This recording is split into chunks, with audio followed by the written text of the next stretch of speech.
Something more?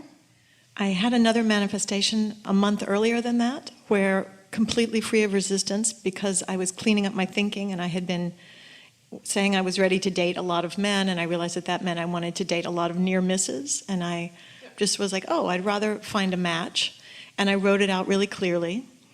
Later that day, I had an impulse to send a text. Now, can you find also the correlation between how the other felt and how this felt? Yes. Yeah, same thing. And there was excitement in realizing that my thinking was sloppy.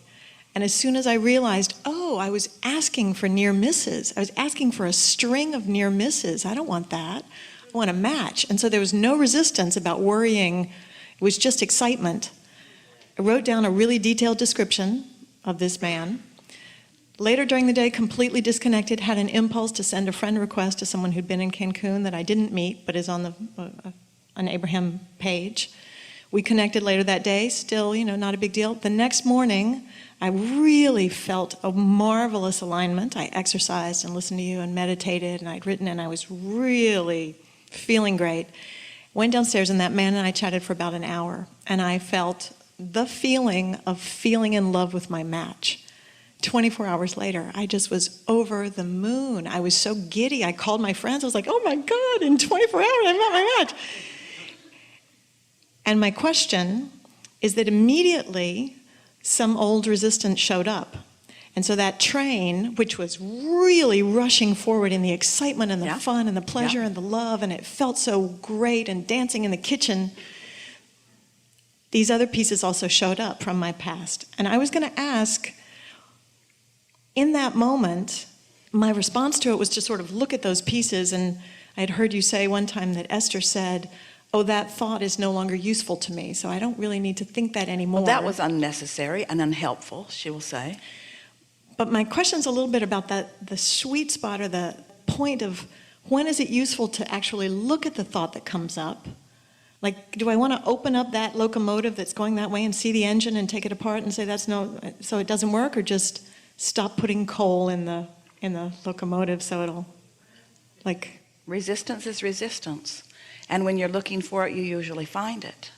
There are a few things that we'd like to point out to you about this, because the near misses part of your vibration was a little more active than you realized.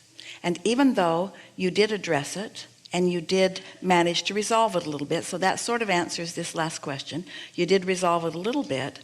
Still, there was enough there that it sort of came up again. So this is the thing that we want you to focus upon. So as the impulse occurred to you, we want to say this to you. That's the difference between step 3 and step 4. Step 3, you can find yourself in a state of allowance, in a state of receiving, where an idea will come.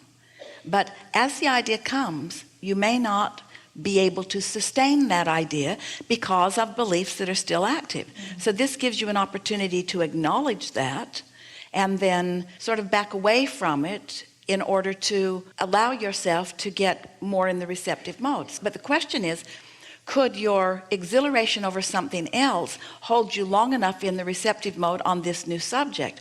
Or do the active thoughts that are resistant in nature about this subject have to be dealt with? Each experience, you have to figure out whether your focusing on it is causing them to subside a little bit, or whether your attention upon them is causing it to come more to the forefront.